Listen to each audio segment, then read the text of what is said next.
नमस्कार, जय हिंद। बहुत बहुत स्वागत है आप सभी का एक बार फिर से जिज्ञासा में।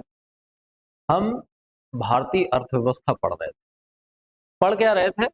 असल में हम बातचीत कर रहे हैं भारतीय अर्थव्यवस्था के बारे में, कुछ समझने और समझाने का प्रयत्न कर रहे हैं।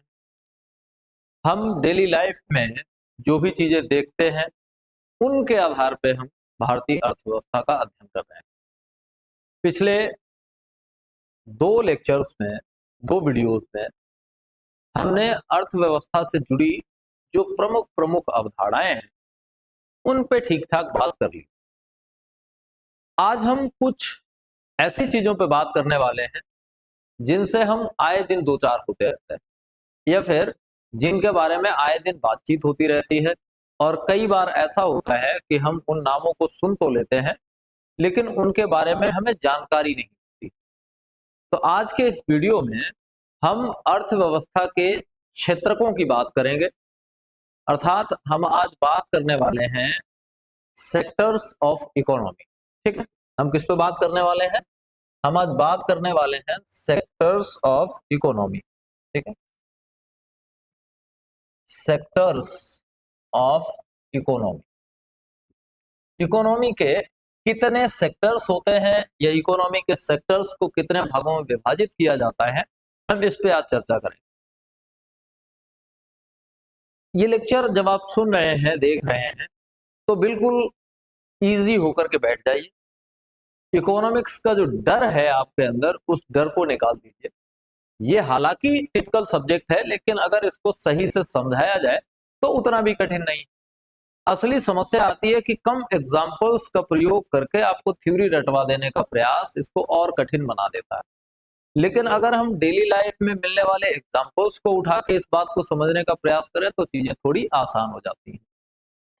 हम क्षेत्रकों का वर्गीकरण अगर करना चाहें तो हम एक चीज देखेंगे कि हम कई आधारों पर इन क्षेत्रकों का वर्गीकरण कर सकते हैं। हमारे पास बहुत सारे आधार हैं, उनमें से चार प्रमुख आधार हैं। पहला आधार है कि हम उत्पादकता के स्वरूप के आधार पर इनका वर्गीकरण करें। दूसरा है जो आर्थिक गतिविधियां हैं उन गतिविधियों के आधार पर इनका वर्गीकरण करें, या फिर इसका वर्गीकरण हम इस आधार पर करें कि किसी सेक्टर में सरकार की हिस्सेदारी है या नहीं है, या फिर हम इस स्तर पर करें कि वो संगठित क्षेत्र है या नहीं है संगठन के आधार। यानी कुल मिलाकर के हम अर्थव्यवस्था के क्षेत्रकों का जब वर्गीकरण करना चाहते हैं तो कोई एक ऐसा तरीका नहीं है जिसके आधार पे हम अर्थव्यवस्था के क्षेत्रकों का वर्गीकरण कर लें। हमारे पास अलग अलग बहुत सारे तरीके हैं। उन आधारों के आधार पे हम वर्गीकरण करते हैं। चार प्रमुख आधार हैं। पहला, हम उत्पादकता का स्वरूप क्या है, इस आधार पर वर्गीकरण करें। दूसरा, किस प्रकार की आर्थिक गतिविधियां हो रही हैं, इस आधार पर हम वर्गीकरण करें। तीसरा, सरकार की हिस्सेदारी कितनी है, इस आधार पर वर्गीकरण करें। या फिर संगठन का स्तर क्या है, इस आधार पर वर्गीकरण करें। सबसे पहला जो वर्गीकरण है, जिसे हमने नाम दिया है उत्पादकता के स्वरूप के आधार पर। तो जब हम किसी इकोनॉमी को इस आधार पर कि उत्पादकता का स्वरूप क्या है, इस आधार पर विभाजित करते हैं तो दो विभाजन निकल के सामने आते हैं। एक तो कहलाता है वास्तविक आर्थिक क्षेत्र, ठीक है, वास्तविक आर्थिक क्षेत्र, और दूसरा होता है मौद्रिक आर्थिक क्षेत्र। ये दो तरह के क्षेत्र निकल के सामने आते हैं, वास्तविक आर्थिक क्षेत्र और मौद्रिक आर्थिक क्षेत्र। अच्छा, नाम जो है बहुत ज्यादा परेशान नहीं करेंगे। अगर आप इसको समझ लेंगे तो नामों को रटने या नामों को याद करने की जो समस्या है तो वो भी आपको होने वाली नहीं। हम अगर उत्पादकता के स्वरूप के आधार पर वर्गीकरण करते हैं तो हमने बताया कि हमारे पास दो चीजें निकल के सामने आती हैं। एक तो आता है वास्तविक आर्थिक क्षेत्र और दूसरा आता है मौद्रिक आर्थिक क्षेत्र। ठीक है, पहला जो वास्तविक आर्थिक क्षेत्र है, इसी को अंग्रेजी में अगर हम कहना चाहेंगे तो हम कहेंगे रियल सेक्टर्स। वास्तविक क्षेत्र क्या है? ये है रियल सेक्टर्स, वास्तविक सेक्टर्स होते हैं। दूसरे दूसरे जो कहलाते हैं उनको बोलते हैं मॉनेटरी सेक्टर्स। ठीक, मॉनेटरी सेक्टर्स। ठीक है, अंग्रेजी में भी देखते चलो। वास्तविक आर्थिक क्षेत्र को हम कहते हैं रियल सेक्टर और मौद्रिक आर्थिक क्षेत्र को कहते हैं मॉनेटरी सेक्टर। अब ये दरअसल है क्या, इस बात को समझ लें कि वास्तविकता में वास्तविक क्षेत्र आर्थिक क्षेत्र क्या है? वे सभी आर्थिक क्षेत्र जहां पर किसी न किसी चीज का उत्पादन होता है, जहां पे उत्पादन होता है, वो सब क्षेत्र क्या कहलाएंगे? वास्तविक आर्थिक क्षेत्र। जहां कहीं भी उत्पादन, जैसे कृषि है तो कृषि में उत्पादन होता है, आपको पता है, आलू होता है, गेहूं होता है, गन्ना होता है, कपास होता है, उड़द होता है, मूंग होता है, बहुत सारी चीजें बनती हैं, बहुत सारी चीजों का उत्पादन होता है। तो कृषि इस आधार पे किस क्षेत्र का हिस्सा होगा? कृषि होगा वास्तविक आर्थिक क्षेत्र का हिस्सा। ऐसे ही जितनी भी इंडस्ट्रीज हैं, लाइकली कोई फूड प्रोसेसिंग की इंडस्ट्री है तो वहां भी उत्पादन हो रहा है। तो जहां वस्तुओं का उत्पादन होता है वो सारे के सारे क्षेत्र क्या कहलाएंगे? वास्तविक आर्थिक क्षेत्र। अब वस्तुओं का उत्पादन ही नहीं, जहां सेवा का उत्पादन होता है वो भी वास्तविक आर्थिक क्षेत्र होते हैं। ठीक है, जैसे मैं पढ़ा रहा हूं तो इसमें भी उत्पादन हो रहा है, वो उत्पादन का एक है, सेवा का उत्पादन है। तो वस्तु अथवा सेवा का जहां कहीं भी उत्पादन होता है तो उत्पादन वाले क्षेत्र कहलाते हैं रियल सेक्टर्स। अब कुछ ऐसे क्षेत्र होते हैं जहां पे केवल पैसे का लेन देन होता है और पैसे से पैसा बनाया जाता है। ठीक है, कुछ ऐसे सेक्टर्स भी हैं जहां पे केवल और केवल पैसे से पैसा बनाया जाता है। तो जब पैसे से पैसा बनाया जाता है वहां उत्पादन कुछ नहीं होता, बस पैसे से पैसा बन रहा होता है। जैसे कि आप देखें शेयर मार्केट, शेयर मार्केट, ठीक, जितनी भी बैंकिंग सेवाएं हैं, बैंकिंग सेवाएं, वो सभी इसी में आएंगी। बीमा है, बीमा भी इसी में आएगा। तो यहाँ पे क्या है, यहाँ ये लोग कुछ भी उत्पादित नहीं कर रहे हैं, कुछ नया नहीं बना रहे हैं, बस पैसे को यूज करके उससे पैसा बना रहे हैं, कुछ भी उत्पादन नहीं दे रहे हैं। जबकि कृषि क्षेत्र में क्या हुआ? कृषि क्षेत्र में श्रम लगाया गया, पूंजी लगाई गई और श्रम और पूंजी को लगा करके उत्पादन किया गया किसी वस्तु का, उससे पैसा बना। यहां जो मौद्रिक क्षेत्र है वहां पैसा लगाया, कोई उत्पादन नहीं हुआ, फिर भी पैसा बना। तो संभवतः आपको यह बात समझ में आ गई होगी कि वास्तविक क्षेत्र क्या है और मौद्रिक क्षेत्र क्या है। वास्तविक क्षेत्र का मतलब ऐसे क्षेत्र जहां पर उत्पादन होता है, वस्तुओं का उत्पादन होता है, चीजों का, उन्हें कहते हैं रियल सेक्टर्स यानी वास्तविक क्षेत्र। और जहां पर केवल धन का उपयोग करके धन कमाया जाता है तो ऐसे क्षेत्रों को कहा जाता है मौद्रिक क्षेत्र। अभी हम इस पे और विस्तार से बात करेंगे। अभी हमारा प्लान ये है कि हम एक एक चीज को करके समझते हुए आगे बढ़े।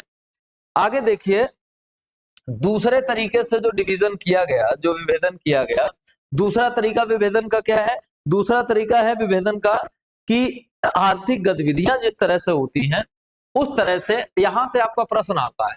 ठीक है, आर्थिक आर्थिक गतिविधियों के आधार पर, गतिविधियों के आधार पर, आर्थिक गतिविधियों के आधार पर। तो अगर आर्थिक गतिविधियों के आधार पर हम इकोनॉमिकल सेक्टर्स को डिवाइड करते हैं तो मुख्यतः जो आप पढ़ते रहते हैं वहां पे आपने पढ़ा होगा प्राथमिक क्षेत्र बोला जाता है। ठीक है, एक प्राथमिक क्षेत्र होता है या प्राथमिक क्षेत्रक, प्राइमरी सेक्टर। दूसरा कहलाता है द्वितीयक क्षेत्रक, द्वितीयक क्षेत्रक। तीसरा कहलाता है तृतीयक क्षेत्रक, तृतीयक क्षेत्रक। चौथा कहलाता है, ये थोड़े नए होंगे अपेक्षाकृत, चौथा सेक्टर जो है वो अपेक्षाकृत आपको नया लगेगा। एक होता है चतुर्थक सेक्टर, चतुर्थक क्षेत्रक, और एक होता है पंचम क्षेत्रक। इनको समझ लो, यहां से आपकी परीक्षाओं में प्रश्न बहुतायत में पूछे जाते हैं, यानी बहुत ज्यादा प्रश्न अगर पूछे जाते हैं तो यही वो सेक्टर है जहां से काफी प्रश्न आपको मिलेंगे। प्राथमिक क्षेत्रक क्या है जरा इससे समझिए। प्राथमिक क्षेत्रक वो हैं जो कृषि पर आधारित, कृषि पर आधारित है और उत्पादन करते हैं। ठीक है, उत्पादन का काम, प्राथमिक उत्पादन, या ऐसे कहें कि प्रकृति के द्वारा, प्रकृति से जो उत्पादन प्राप्त किया जाता है वो जितने भी सेक्टर्स हैं वो सारे के सारे सेक्टर्स कहाँ आते हैं, प्राथमिक क्षेत्र में आते हैं। जैसे जो प्राकृतिक संसाधनों का उपयोग करके चीजें उगाई जाती हैं, जो प्राकृतिक संसाधनों का उपयोग करके उत्पादन प्राप्त किया जाता है, वो सारे के सारे किसमें आएंगे, वो प्राथमिक क्षेत्र में आएंगे। ठीक है, प्राकृतिक, ऐसे भी आप इसको कह सकते हैं, कैसे, प्राकृतिक संसाधनों पर आधारित, प्राकृतिक संसाधन, प्राकृतिक संसाधन, जरा इसको समझिए। प्राकृतिक संसाधन, प्राकृतिक संसाधन का मतलब हुआ जहां पर आप भूमि का उपयोग कर रहे हैं कोई उत्पादन करने के लिए, जहां पर आप वायु का उपयोग कर रहे हैं, जहां पर आप पेड़ पौधों का उपयोग कर रहे हैं, जहां पर आप जानवरों का उपयोग कर रहे हैं, ये सब क्या है, प्राकृतिक संसाधन है। इन संसाधनों का उपयोग करके जो भी उत्पादन आप प्राप्त कर रहे हैं, वो सारे के सारे उत्पादनों का क्षेत्र क्या कहलाएगा, प्राथमिक क्षेत्र कहलाएगा। जैसे कि आप कृषि करते हैं तो कृषि में आप भूमि का उपयोग करेंगे, उसमें पेड़ पौधे उगाएंगे और वहां से उत्पादन के स्वरूप गेहूं, आलू, चना, मक्का, ये सारी चीजें उत्पादित करेंगे, तो एक ऐसा क्षेत्रक है, ये प्राथमिक क्षेत्रक है।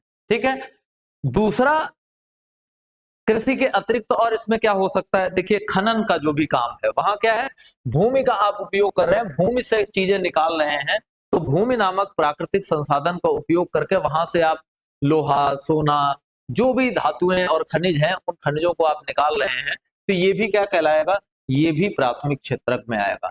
आपने एक गाय, एक भैंस पाल रखी है, उससे आप दूध उत्पादन ले रहे हैं, तो दूध का उत्पादन भी कैसा है, प्राकृतिक आधार पे है, इसलिए वह भी किस में आएगा, डेयरी उद्योग भी किस में आएगा, प्राथमिक क्षेत्रक में आएगा। तो प्राथमिक क्षेत्रक में वो सारे उत्पादन आते हैं जो हम सीधे सीधे प्रकृति से प्राप्त करते हैं। हालांकि उसके लिए हमें श्रम करना पड़ता है, उसके लिए हमें दिमाग लगाना पड़ता है, उसके लिए हमें पूंजी भी लगानी पड़ती है, लेकिन ऐसे समस्त उत्पादन जो हमें प्रकृति के द्वारा सीधे मिलते हैं, उन्हें हम कहते हैं प्राकृतिक क्षेत्रक के वो उत्पादन। अब द्वितीयक क्षेत्रक के उत्पादन वो हैं, द्वितीयक क्षेत्रक वह है जिसमें प्राकृतिक क्षेत्रक से प्राप्त उत्पादन से नवीन उत्पादन बनाए जाते हैं। ठीक, नवीन उत्पादन, इसमें सीधी सीधी बात जोड़ दें अगर, तो वो बात है प्रोसेसिंग की। इसमें मेन काम क्या होता है, प्रोसेसिंग का काम होता है। जैसे समझिए, एक व्यक्ति आलू उगाता है, तो आलू का उत्पादन किसमें आ जाएगा, आलू का उत्पादन आ जाएगा प्राथमिक क्षेत्रक में। ठीक है, आलू का उत्पादन प्राथमिक क्षेत्रक में आ जाएगा। अब इसी में मशीनों आदि का उपयोग करके एक पूरी इंडस्ट्री तैयार की और उस आलू से बनाए गए हैं चिप्स।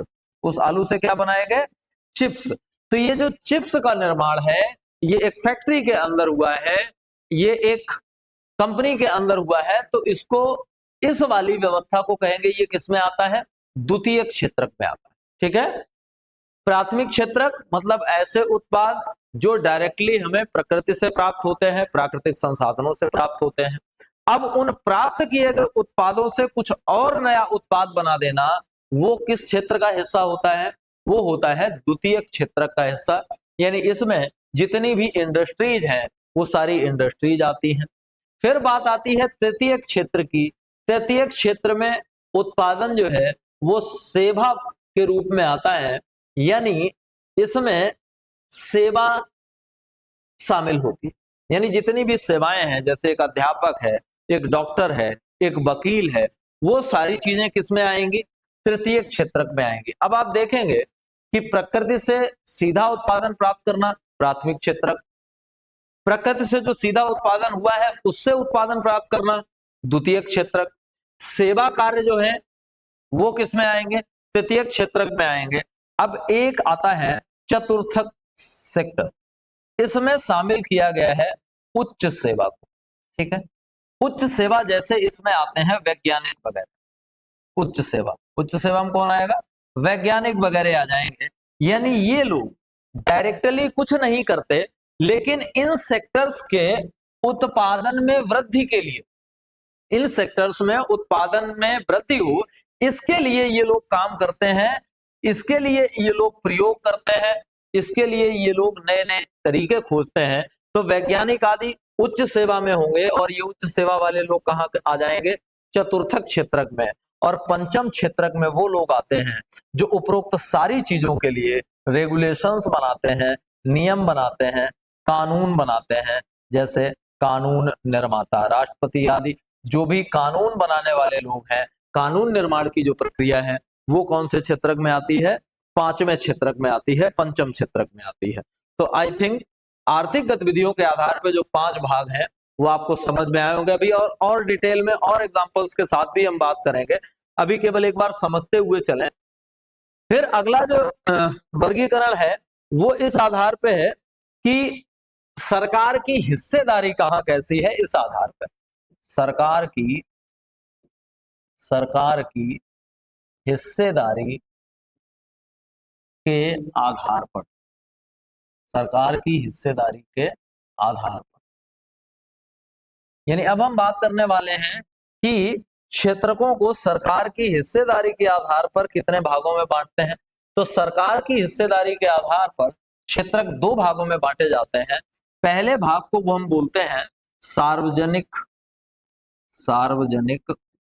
क्षेत्रक, और दूसरे को बोलते हैं निजी क्षेत्रक। सार्वजनिक क्षेत्रक और निजी क्षेत्रक, ये 2 आधार हैं। पहले को पब्लिक सेक्टर बोलते हैं, दूसरे को प्राइवेट सेक्टर। इसको क्या बोलेंगे? पब्लिक सेक्टर, और इसको बोलते हैं प्राइवेट सेक्टर।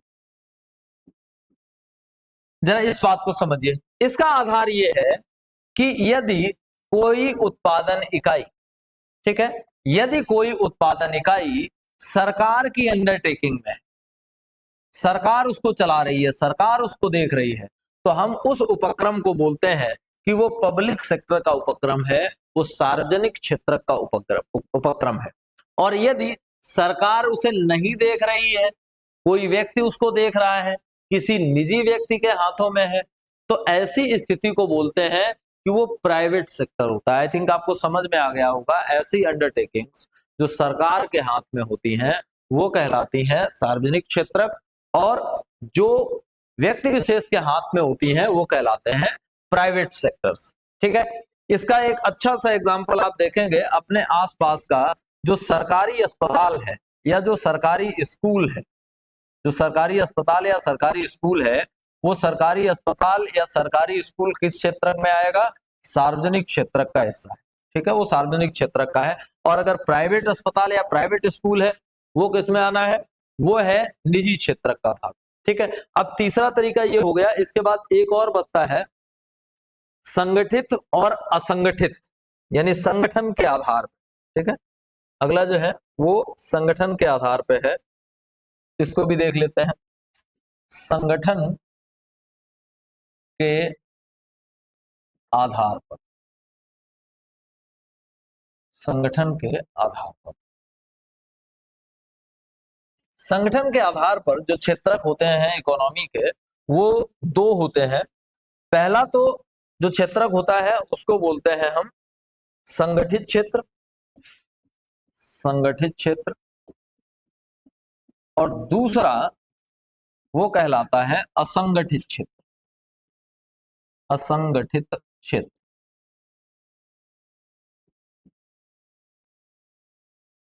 संगठित क्षेत्र का मतलब ऐसे सभी कार्य और कारोबार जहां पर कार्य का समय, कार्य का घंटा, उसकी दशाएं, छुट्टियां आदि सभी चीजें तय होती हैं, वो कहलाते हैं संगठित क्षेत्र। जैसे कि सरकारी नौकरी, सरकारी नौकरी में आप क्या पाएंगे कि कितने दिन काम करना है, छुट्टी भी मिलेगी, वेतन तय है। इन सब स्थितियों में ध्यान रखा जाता है, ये कैसे कहलाएंगे? संगठित क्षेत्र। या किसी एमएनसी में कोई व्यक्ति काम कर रहा है, मल्टीनेशनल कंपनी है या कोई लिमिटेड कंपनी है, तो इन सब कंपनियां क्या करती हैं? अपने कर्मचारियों को छुट्टी देती हैं, उन्हें अच्छा वेतन देती हैं, बहुत सारी चीजें इनके लिए होती हैं, तो ये कहलाते हैं संगठित क्षेत्र। और असंगठित क्षेत्र का मतलब जहां पर कार्य के घंटे तय ना हो, वेतन स्थायी ना हो, छुट्टियों का कोई प्रावधान ना हो, ऐसे सभी क्षेत्र कैसे कहलाते हैं? असंगठित क्षेत्र। जैसे इसमें दैनिक मजदूर आदि शामिल होते हैं। ठीक है, कौन कौन आएगा? दैनिक मजदूर आदि शामिल होते हैं। अब हम इन समस्त क्षेत्रकों को, जिन पे हमने बात कर ली है, थोड़ा सा और एग्जाम्पल्स के साथ और डिटेल में इनको समझने का प्रयास करते हैं, जो मैंने पीपीटी बनाई है उसके आधार पे, ताकि आपको थोड़ा सा और क्लियर हो जाए। सबसे पहले हम बात करते हैं, जो पहला तरीका हमने देखा था उस तरीके के आधार, उत्पादकता के स्वरूप के आधार पर अर्थव्यवस्था के क्षेत्रकों का वर्गीकरण। तो दो तरीके मैंने बताए थे, एक तो बताया था वास्तविक क्षेत्रक यानी रियल सेक्टर, और दूसरा बताया था मौद्रिक क्षेत्र यानी मॉनेटरी सेक्टर। वास्तविक क्षेत्रक की खासियत क्या है? इसमें उत्पादन होता है और हमें स्पष्ट दिखाई देता है, तो वो कहलाता है वास्तविक क्षेत्र। और मौद्रिक क्षेत्र में क्या है? केवल रुपए का लेन देन होगा, यानी रुपए का प्रयोग करके बिना कुछ उत्पादन किए लाभ कमाना, वो कहां होता है? मौद्रिक क्षेत्र में होता है। देखिए, वास्तविक क्षेत्र वह क्षेत्र है जिसमें वस्तुओं और सेवाओं का वास्तविक उत्पादन किया जाता है। वस्तु और सेवाएं वास्तविक रूप से उत्पादित होती हैं। यह अर्थव्यवस्था के उत्पादन, आय और रोजगार से सीधा जुड़ा हुआ होता है। ठीक है, जैसे अब एग्जांपल्स देख लो। कृषि में जो भी उत्पादन हो रहा है, वहां आप देख पा रहे हैं कि सीधे सीधे उत्पादन हमें दिखाई दे रहा है कि वहां पे उत्पादन हुआ है। कारखाने और उद्योगों में जो उत्पादन हो रहा है वो भी हमें दिखाई दे रहा है। परिवहन सेवाओं में सेवा उत्पादन जो हो रहा है वो भी हमें दिखाई दे रहा है। शिक्षा सेवाएं हैं, यहाँ भी सेवा उत्पादन हो रहा है। हॉस्पिटल्स में सेवा उत्पादन हो रहा है, और निर्माण कार्यों में भी निर्माण कार्यों में भी उत्पादन हो रहा है। तो ये जो उत्पादन वाले क्षेत्र हैं, जहां हमें कोई चीज बनती हुई दिखाई दे रही है कि वाकई में कुछ बन रहा है और हमें दिख रहा है, हमें अनुभूति हो रही है, हमें समझ में आ रहा है, वो सारे सेक्टर्स कैसे हैं? वास्तविक सेक्टर्स होते हैं। मुख्य विशेषताएं समझो, इसमें वस्तुओं का या फिर सेवाओं का उत्पादन होता है। पहली चीज तो ये कि वस्तु या सेवा का इसमें उत्पादन होता है। यह लोगों की आवश्यकताओं की पूर्ति करता है। जैसे कृषि उत्पादन होंगे तो भोजन आवश्यकताएं पूर्ति होंगी। कारखाने में उत्पादन होगा तो जो डेली हाउस होल्ड थिंग्स हैं या जो लाइफ के एक्यूमुलेशंस हैं वो सब इकट्ठे होंगे। परिवहन सेवाएं सीधा सीधा हमें आवागमन में लाभ देती हैं। शिक्षा सेवाएं ये भी हमारे जीवन को बेहतर बनाती हैं। स्वास्थ्य सेवाएं, इनका सीधा सीधा हमें लाभ होता है। राष्ट्रीय आय और रोजगार में महत्वपूर्ण योगदान देता है। इन क्षेत्रों में रोजगार बड़ी मात्रा में होता है। इसमें कृषि, उद्योग और सेवा क्षेत्र शामिल होते हैं। यानी हमने जो बात करी थी प्राथमिक, द्वितीयक और तृतीयक सेक्टर्स की, वो सारे के सारे इधर ही आएंगे। ठीक है, देश के आर्थिक विकास का आधार ये होते हैं। रोजगार के अवसर उत्पन्न करते हैं।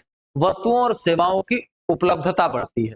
लेकिन इधर मौद्रिक क्षेत्र में क्या है? मौद्रिक क्षेत्र वह क्षेत्र है जो मुद्रा, बैंकिंग, ऋण, ब्याज और वित्तीय लेन देन से संबंधित होता है। यह अर्थव्यवस्था में धन के प्रवाह को नियंत्रित करता है। आप इमेजिन करिए, ऐसे व्यक्ति को, आपके गांव के एक व्यक्ति ऐसा है जो किसानी करता है, तो वो क्या कर रहा है? वो उत्पादन कर रहा है फसलों का, वस्तुओं का वो उत्पादन कर रहा है। ठीक है, उसका उत्पादन हमें दिख रहा है। एक व्यक्ति आपके गांव में है जो साहूकार है। साहूकार सुना होगा ये सब। साहूकार का मतलब ऐसा व्यक्ति जो लोगों को धन उधार देता है। अब उस व्यक्ति के साथ पास कुछ पूंजी है, मान लिया 2 लाख रुपए उसके पास है। अब एक व्यक्ति क्या कर रहा है? सेवाएं उत्पादित कर रहा है, वस्तुएं उत्पादित कर रहा है, उन्हें बेच के पैसे कमा रहा है। ठीक है, दूसरा व्यक्ति साहूकार है, उसके पास 2 लाख रुपए है। अब वो 2 लाख रुपए ब्याज पे उठा रहा है। उसका जो पैसा ब्याज का बन रहा है उससे अपना काम चला रहा है। यानी वह व्यक्ति कुछ भी उत्पादित नहीं कर रहा है। उसके पास पैसा है, वो पैसा वो लगा रहा है, उसी पैसे से नए पैसे बना रहा है, बस उसका काम चल रहा है। तो ऐसे लोग जो पैसा लगा करके पैसा बनाते हैं, वो द्वितीयक सेक्टर में, दूसरे सेक्टर में आते हैं, जिसको हम बोलते हैं मॉनेटरी सेक्टर। इनका उत्पादन जीरो होता है, उत्पादन ये कुछ नहीं करते, लेकिन ये पैसे का लेन देन करके, पैसे को चला करके, धन के प्रवाह को बना करके और पैसे पैदा करते हैं। धन का संचय और वितरण करना इनका काम है। ऋण एवं बैंकिंग सुविधाएं प्रदान करना इनका काम है। निवेश और व्यापार को बढ़ावा देते हैं। मुद्रा की उपलब्धता और ब्याज दरों को प्रभावित करते हैं। आर्थिक गतिविधियों को वित्तीय सहायता देते हैं। व्यापार और उद्योग के विकास में सहायता करते हैं। बचत और निवेश को प्रोत्साहित करते हैं। ये इस सेक्टर की खासियत है। अब इस सेक्टर में आएगा क्या? सारी बैंकें इसी सेक्टर में आएंगी। बैंकें कुछ भी उत्पादित नहीं करती। वो क्या करती हैं? आपका पैसा लेंगी, दूसरे को उधार दे देंगी, उससे ब्याज लेंगी, कुछ अपने पास रख लेंगी और थोड़ा ब्याज जो आपका पैसा जमा था उस पे दे देंगी। केवल रुपए को इधर उधर पलट रही हैं। शेयर बाजार भी यही काम करता है, जो वित्तीय संस्थाएं हैं वो भी यही काम करती हैं, बीमा कंपनियां भी यही काम करती हैं, रिजर्व बैंक भी यही काम करता है। जब सारी बैंकिंग सेवाएं आ गई तो रिजर्व बैंक भी उसी में आ जाता है। ठीक, अब हम इस अंतर को जरा देख लेते हैं, मौद्रिक क्षेत्र और वास्तविक क्षेत्र के बीच में रियल में अंतर क्या है। तो कार्य क्या है इनका, इनका कार्य है, वास्तविक क्षेत्र का कार्य है कि वस्तुओं का या फिर सेवाओं का उत्पादन करेंगे, ये लोग धन और वित्तीय लेन देन करेंगे, उत्पादन कुछ नहीं करेंगे। इनका संबंध है उत्पादन और रोजगार से, इसका संबंध है बैंकिंग और मुद्रा से। ये आवश्यकताओं की पूर्ति करते हैं जबकि ये धन का प्रबंधन करते हैं। इसके उदाहरणों में कृषि, उद्योग, परिवहन, शिक्षा, स्वास्थ्य आदि आते हैं, और इसके उदाहरणों में बैंक, बीमा, शेयर बाजार, वित्तीय संस्थाएं आदि आती हैं। निष्कर्ष यह है कि वास्तविक क्षेत्र और मौद्रिक क्षेत्र दोनों एक दूसरे के पूरक हैं। वास्तविक क्षेत्र उत्पादन करता है जबकि मौद्रिक क्षेत्र उस उत्पादन और व्यापार को वित्तीय सहायता प्रदान करता है। उत्पादन तब तक नहीं हो सकता जब तक कि वहां वित्तीय व्यवस्थाएं सुचारू रूप से न चल रही। तो मौद्रिक क्षेत्र का भी अपना एक योगदान है और वास्तविक क्षेत्र का भी अपना एक योगदान है। तो ये तो पहले आधार पे हमने इनका वर्गीकरण देख लिया। अब हम दूसरा आधार देखते हैं। दूसरा आधार, यहां से प्रश्न बहुत आते हैं, मैं पहले भी बता चुका हूं, यहां से बहुत ज्यादा प्रश्न आते हैं, पिछले चैप्टर से उतने नहीं आएंगे, इस सेक्शन से खूब प्रश्न पूछे जाते हैं प्रतियोगी परीक्षाओं में। अर्थव्यवस्था के क्षेत्रकों का वर्गीकरण आधार क्या है, आर्थिक गतिविधियां, और यहाँ 5 सेक्टर्स हैं। प्राइमरी सेक्टर पहला, सेकेंडरी सेक्टर, टेरिटरी सेक्टर, और 2 ये नए सेक्टर्स हैं। चौथा और 5वां ये नए सेक्टर्स हैं। अपेक्षाकृत हो सकता है जो नई किताबें आई हैं उनमें तो इनको दिखाया गया है, लेकिन बहुत सी पुरानी किताबों में ये आपको 2 सेक्टर्स मिलेंगे भी। जरा अब इनको हम फिर से एक बार समझने का प्रयास करें। हालांकि मैंने बता ही दिया कि जहां पर प्राकृतिक संसाधनों का उपयोग करते हुए उत्पादन किया जाता है वो प्राथमिक सेक्टर होता है। प्राकृतिक संसाधनों के उपयोग से जो उत्पादन तैयार हुआ है, उस उत्पादन का उपयोग करके जो उत्पादन तैयार किया जाता है उसको द्वितीयक क्षेत्र कहते हैं। जहां पे वस्तुओं का उत्पादन नहीं होता बल्कि सेवाएं उत्पादित होती हैं उसे तृतीयक क्षेत्र कहते हैं। इन तीनों को जरा समझिए। यह वह क्षेत्र है जिसमें प्राकृतिक संसाधनों से सीधे उत्पादन किया जाता है। यह अर्थव्यवस्था का आधार माना। मुख्य खासियतें क्या है, ये प्रकृति पर आधारित गतिविधियां होती हैं। इसमें कच्चे माल का उत्पादन होता है। ग्रामीण क्षेत्रों में यह अधिक प्रचलित होता है और अन्य क्षेत्रों को कच्चा माल उपलब्ध करवाता है। इसमें क्या क्या आएगा, प्रश्न आपसे कैसे बनेंगे वो समझ लीजिए। प्रश्न आपसे ऐसे बनेंगे कि आपसे पूछा जाएगा निम्नलिखित में से कौन सा क्षेत्रक प्राथमिक क्षेत्रक है या प्राथमिक क्षेत्रक नहीं है, इस तरह के प्रश्न बनते हैं। तो प्राथमिक क्षेत्रक में देखो कृषि आ जाएगी, पशुपालन प्राथमिक क्षेत्र, मत्स्य पालन वो भी इसी में, खनन इसी में आएगा, वानिकी इसी में आएगी। अब समझिए, केवल मत्स्य पालन ही नहीं, मधुमक्खी पालन, कुक्कुट पालन, जितने भी प्रकार के जीव जंतुओं का पालन है वो सारे के सारे जीव जंतुओं का पालन इसी में आएगा। क्योंकि ये व्यवसाय, जीव जंतु मतलब प्राकृतिक संसाधन, और उन प्राकृतिक संसाधनों से आप अगर उत्पादन ले रहे हैं, रेशम कीट पालन वो भी इसी में आएगा। लेकिन रेशम कीट से जो रेशम बनेगा, उस रेशम से जो कपड़े बनेगा वो द्वितीय क्षेत्र का मसला है। ठीक है, वो द्वितीय क्षेत्र का मसला है। रेशम से कपड़े बनाना वो द्वितीय क्षेत्र का मसला है, वहां मशीनरी लगी होगी, यानी पहले उत्पादन से दूसरा उत्पादन तैयार करना। ठीक है, महत्व क्या है इसका, भोजन और कच्चे माल की पूर्ति करता है, रोजगार का प्रमुख स्रोत है और राष्ट्रीय आय में इसका योगदान है। ये प्राथमिक क्षेत्र है। अब द्वितीय क्षेत्र में क्या है, इस क्षेत्र में प्राथमिक क्षेत्र से जो कच्चा माल तैयार होता है उसे वस्तुओं में बदला जाता है, यानी इनका काम है प्रोसेसिंग करना। जो रॉ मटेरियल हमें मिला है उस रॉ मटेरियल को प्रोसेस करके एक नई वस्तु का आकार दे देना, एक नई वस्तु बना देना, वो द्वितीय क्षेत्रक में आता है। इसमें उद्योग और निर्माण के कार्य संबंधित है, मशीनों और तकनीकी का इसमें प्रयोग होता है। इसमें या तो वस्तुओं का निर्माण होता है या फिर वस्तुओं का प्रसंस्करण किया जाता है। जैसे हनी का उत्पादन, शहद का उत्पादन प्राथमिक क्षेत्र का मसला है। अब उसको पैक करके और बाजार में बेचना ये द्वितीय क्षेत्र का मसला है। जैसे वस्त्र उद्योग, वस्त्रों के लिए रेशा हमें कहां से मिलेगा, रेशा प्राथमिक क्षेत्र से मिलेगा, लेकिन वो वस्त्र कैसे बनेंगे वो द्वितीय क्षेत्र में आ जाएगा। इस्पात उद्योग, इस्पात उद्योग उद्योग में है इसलिए द्वितीय क्षेत्र में है। कारखाने ये द्वितीय क्षेत्रक है, निर्माण कार्य ये द्वितीय क्षेत्रक है, और बिजली का उत्पादन ये भी द्वितीय क्षेत्रक है। लेकिन कोयला निकालना, खनन करना वो प्राथमिक क्षेत्र का है। अब उसी कोयले का उपयोग करके बिजली बना देना ये द्वितीय क्षेत्र का मामला है। औद्योगिक विकास को बढ़ावा देता है, रोजगार के अवसरों को बढ़ाता है, निर्यात और व्यापार में वृद्धि करता है, ये इसकी खासियत। तृतीय क्षेत्र मैंने बताया, इसको आप ऐसा समझ लो, प्राथमिक क्षेत्र है कृषि, दूसरा क्षेत्र है उद्योग और तीसरा क्षेत्र है सेवा। ऐसे करके भी याद रख सकते हैं, कृषि, उद्योग, सेवा, प्राथमिक, द्वितीयक, तृतीयक क्षेत्र। ठीक, सेवा आधारित गतिविधियां इसमें होती है। क्षेत्र में वस्तुओं का उत्पादन नहीं होता बल्कि सेवाएं प्रदान की जाती हैं। जैसे एक अध्यापक जब पढ़ाता है तो वो कोई वस्तु उत्पादित नहीं करता बल्कि वो सेवा उत्पादित करता है। डॉक्टर कोई वस्तु उत्पादित नहीं करता, सेवा उत्पादित करता है। एक वकील कोई वस्तु उत्पादित नहीं करता अपितु वह भी सेवा उत्पादित करता है। तो ये सभी सेवा के उत्पादन है, ये सेवा आधारित गतिविधियां हैं। अन्य क्षेत्रों की सहायता करती हैं। महत्वपूर्ण आर्थिक आधुनिक अर्थव्यवस्था का ये महत्वपूर्ण भाग है। जैसे इसमें बैंकिंग आएगी, स्वास्थ्य सेवाएं आएंगी, संचार की सेवाएं आएंगी, परिवहन आएगा, एजुकेशन आएगी और पर्यटन आएगा। ठीक, ये सारी चीजें इसमें आती हैं।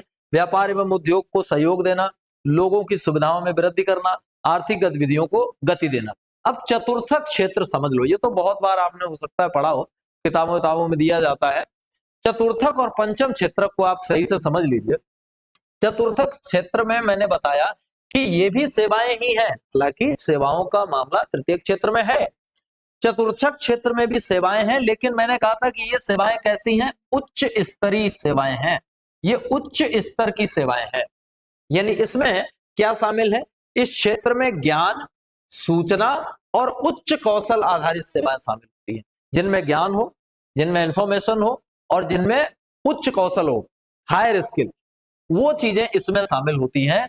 इसकी विशेषता क्या है, इसमें बौद्धिक एवं तकनीकी कार्य होते हैं, अनुसंधान एवं नवाचार पर आधारित होते हैं, उच्च शिक्षा और विशेषज्ञता की आवश्यकता होती है। जैसे कोई वैज्ञानिक शोध करना, सूचना प्रौद्योगिकी, डेटा का विश्लेषण करना, सॉफ्टवेयर तैयार करना और अनुसंधान संस्थान, ये सब इसी में आते हैं। ठीक, अब आती है बात पांचवें सेक्टर की, और पांचवा सेक्टर इन सब को नियंत्रित करने वाला सेक्टर होता है। यह उच्च स्तर के निर्णय लेने वाला, नीति निर्माण करने वाला और प्रशासन से संबंधित होता है। अर्थात वह सेक्टर जिसमें कानून बनाए जाते हैं वो कहलाता है पंचम क्षेत्र। ठीक, इसकी खासियत क्या है, इसमें नेतृत्व एवं निर्णय लेने की भूमिका बड़ी महत्वपूर्ण होती है। राष्ट्रीय एवं अंतरराष्ट्रीय स्तर की नीतियां बनती हैं। अत्यधिक विशेषज्ञता और अनुभव की आवश्यकता होती है, जैसे कि संसद में कानून बनाना। कौन सा क्षेत्रक है, पांचवा। ठीक, उच्च प्रशासनिक सेवाएं, जैसे विदेशों में सचिव आदि होना, कौन सा क्षेत्रक है, पांचवा। नीति आयोग, ये योजनाएं तैयार करता है, कौन सा क्षेत्रक है, पांचवा। और बड़े संगठनों के शीर्ष प्रबंधन, वो भी किसमें आएंगे, पांचवें में। अब इस पूरी प्रक्रिया को हम एक एग्जाम्पल के माध्यम से समझने का प्रयास करते हैं। पहले एक एग्जाम्पल देख लीजिए, बिल्कुल जरा सा एक एग्जाम्पल है, समझिए। एक किसान कुछ उत्पादित करता है। हम कोई एक चीज ले लेते हैं, मान लिया उसने क्या उत्पादित किया, उस किसान ने उत्पादित किया गेहूं। ठीक है, पहला काम क्या हुआ, उस किसान ने उत्पादन किया है किसका, गेहूं का। अब किसान के द्वारा जब गेहूं का उत्पादन होगा तो ये गेहूं का उत्पादन किस क्षेत्र में होगा, ये गेहूं का उत्पादन कहलाएगा प्राथमिक क्षेत्र। यानी किसान ने कौन से क्षेत्र में उत्पादन किया, प्राथमिक क्षेत्र में। क्यों, क्योंकि उसका उत्पादन प्राकृतिक संसाधनों पर आधारित था। उसने भूमि का उपयोग किया, उसने जल का उपयोग किया, उसने वायु का उपयोग किया, उसने सूर्य के प्रकाश का उपयोग किया। इन सब चीजों का उपयोग करके उसने एक फसल तैयार की और फिर गेहूं उसने उत्पादित किया। तो प्राकृतिक संसाधनों का उपयोग करके जो गेहूं उत्पादित हुआ वो गेहूं प्राथमिक क्षेत्र का उत्पादन होगा। यानी ये पूरी प्रक्रिया किसका हिस्सा है, प्राथमिक क्षेत्र का। अब एक व्यक्ति क्या करता है, इस गेहूं की प्रोसेसिंग करता है और इस गेहूं से वो व्यक्ति आटा बनाता है और आटा बनाने के बाद उसके बिस्किट बना देता है।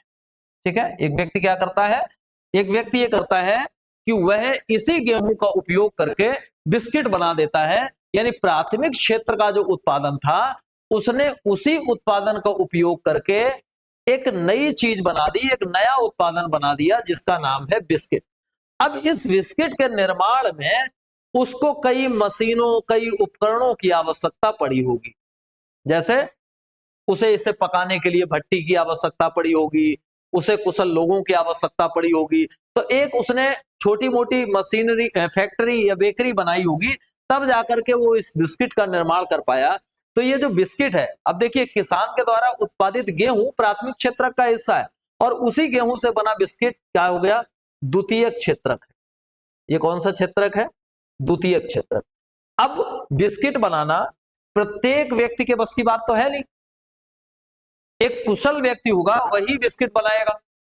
अब वो कुशल व्यक्ति जिसने बिस्कुट बनाने में अपनी सेवाएं दी, यानी एक तरह से जो हलवाई था, जिसने बिस्किट बनाए, जो हलवाई था, वो हलवाई अब हो गया क्या, तृतीय क्षेत्र, क्योंकि इस व्यक्ति ने कुछ नहीं किया, इसने क्या किया, इसने सेवाएं दी। ठीक है, तृतीय क्षेत्र, इसने सेवा उत्पादित की। वो जो हलवाई है उसके द्वारा किया गया कार्य किस क्षेत्रक में आएगा, तृतीय क्षेत्रक में।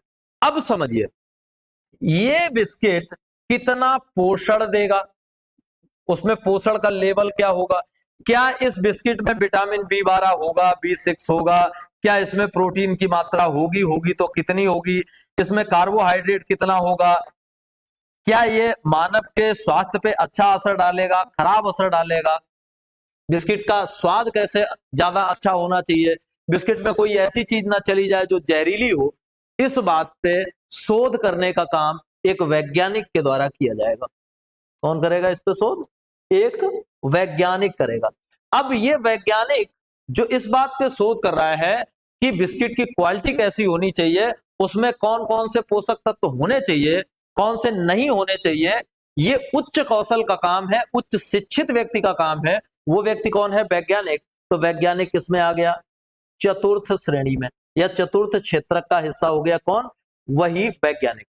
अब ये बिस्किट मार्केट में जाएगा, तो इस बिस्किट के ऊपर जीएसटी कितनी होगी, इस बिस्कुट का वितरण केवल उत्तर प्रदेश में होगा या इससे बाहर होगा, इन चीजों का रेगुलेशन कौन करेगा, विधि बनाने वाले, जैसे कि भारत की संसद। तो संसद कौन से क्षेत्र में आ गया, पंचम क्षेत्र में। मैंने एक ही चीज लेकर के आपको पांचों सेक्टर समझाने का प्रयास किया है अलग अलग, कि गेहूं का उत्पादन करना प्राथमिक क्षेत्र है, उसी गेहूं के उत्पादन से बिस्किट का उत्पादन करना द्वितीय क्षेत्र है क्योंकि ये उद्योग है, उसी बिस्किट के उत्पादन में जो काम हलवाई ने किया है वो तृतीय क्षेत्र का काम है क्योंकि हलवाई ने सेवा उत्पादित की है। उस बिस्किट की क्वालिटी कैसी होगी, वो बिस्किट बनेगा कैसे, ज्यादा स्वादिष्ट कैसे होगा, इस पे एक रिसर्च हुई है।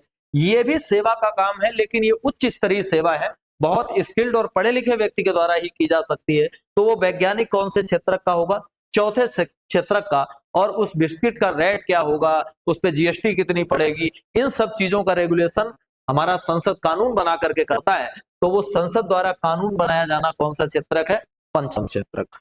अब दो चीजें और बची हैं, जरा उनको और देख लेते हैं। आई थिंक ये बात समझ में आ गई होगी, अगर फिर भी नहीं आई है तो बताइएगा।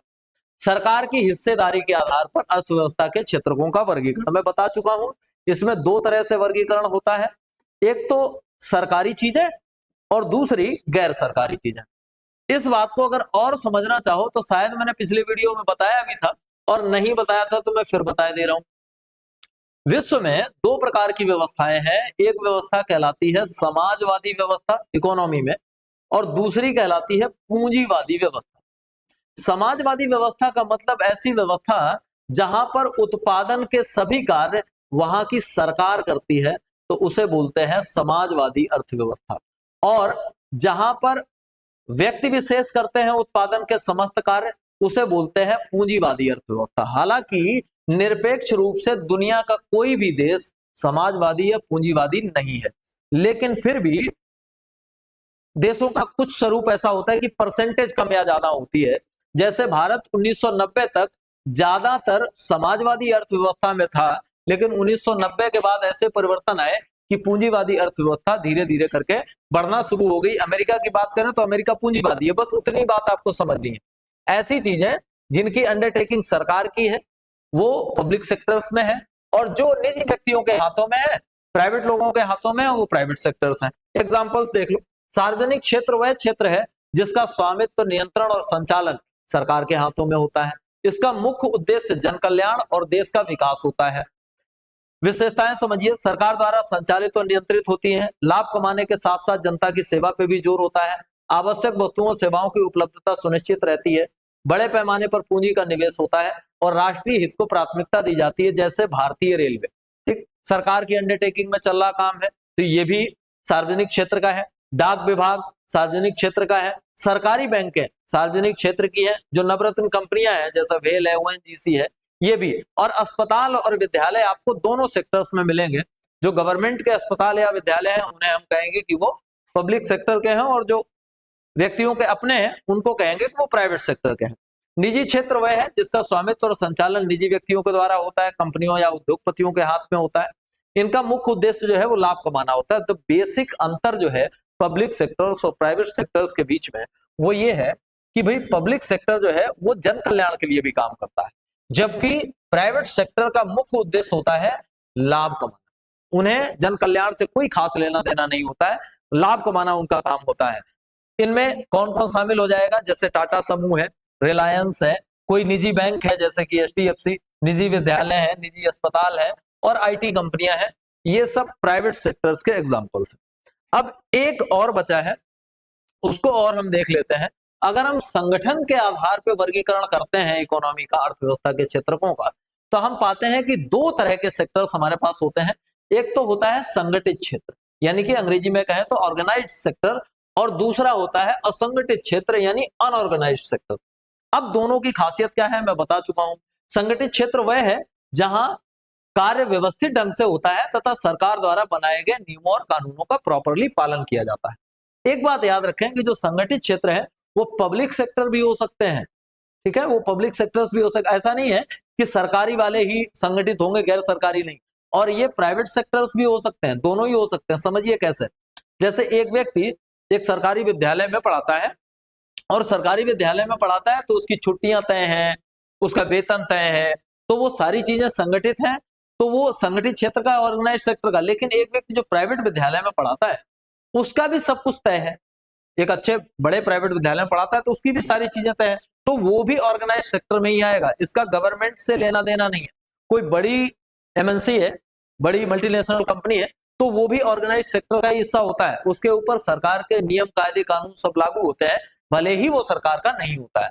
देखिए, सरकारी नियम एवं श्रम कानून जहां पे लागू होते हैं, जहां कर्मचारियों को निश्चित वेतन मिलता है, जहां कार्य के घंटे निश्चित होते हैं, जहां कर्मचारियों को छुट्टियां मिलती हैं, पेंशन बीमा लाभ मिलते हैं एवं अन्य सुविधाएं मिलती हैं, नौकरी की सुरक्षा जहां पे अधिक होती है और कार्य का रिकॉर्ड भी रखा जाता है, हाजिरी वगैरह लगती है प्रॉपरली, ऐसी जगह कहलाती हैं ऑर्गेनाइज्ड सेंटर, ऑर्गेनाइज्ड सेक्टर्स। जैसे कि कोई सरकारी कार्यालय हो, कोई बैंक हो, कोई विद्यालय या विश्वविद्यालय हो, कोई बड़ी कंपनियां हो, रेलवे है, सरकारी या निजी कोई उद्योग हो, तो ये सब ऑर्गेनाइज्ड सेक्टर्स में आते हैं। असंगठित क्षेत्र, अनऑर्गेनाइज्ड सेक्टर क्या है? असंगठित क्षेत्र वह क्षेत्र है जहां कार्य छोटे स्तर पर होता है और सरकारी नियम जहां पे पूर्णतया फॉलो नहीं किए जाते, उन्हें हम कहते हैं अनऑर्गेनाइज्ड सेक्टर। यहाँ नौकरी की कोई सुरक्षा नहीं होती, आज काम मिल गया तो मिल गया, कल नहीं मिलेगा। निश्चित वेतन और कार्य समय का अभाव होता है, कोई निश्चित टाइम नहीं होता है, निश्चित वेतन नहीं होता है, कर्मचारियों को पेंशन बीमा और अन्य सुविधाएं नहीं मिलती हैं, कार्य की परिस्थितियां अस्थिर रहती हैं कि कभी धूप में काम करना पड़ेगा, कभी बारिश में काम करना पड़ेगा।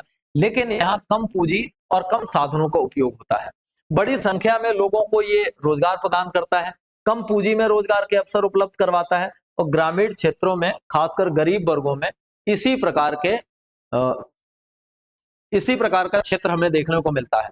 इधर क्या है, इधर कर्मचारियों की सुरक्षा सुविधाएं अच्छी होती हैं, अर्थव्यवस्था में स्थिरता लाता है, उत्पादन और कार्यकुशलता बढ़ाता है, सरकार को यहाँ से टैक्स प्रदान मिलता है। अब देखिए, असंगठित क्षेत्र में कौन आता है? दैनिक मजदूर। बेचारे को आज काम करने को मिला, कल नहीं मिलेगा, या कल मिला तो आज जितने रुपए मिले थे उससे कम या ज्यादा रुपए मिले, या आज जितने घंटे काम करना पड़ा कल अलग तरीके से काम करना पड़ेगा, आज धूप में काम करना पड़ा, हो सकता है कल बारिश में काम करना पड़े, बाद में कोई पेंशन नहीं देगा क्योंकि ये रोज अपनी जगह बदलता है।